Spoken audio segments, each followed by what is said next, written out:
Hi everyone, it's Lee Shong at Subaru Puyallup, your stress-free dealership.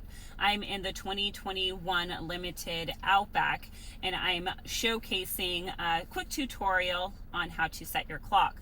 As you can see, this is the 11.6-inch Multimedia Plus screen.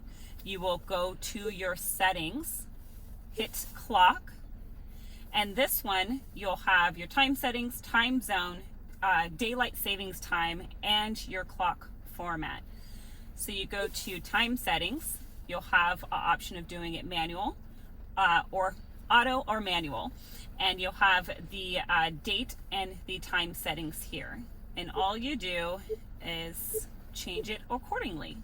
You hit OK, exit out, and it has adjusted your clock.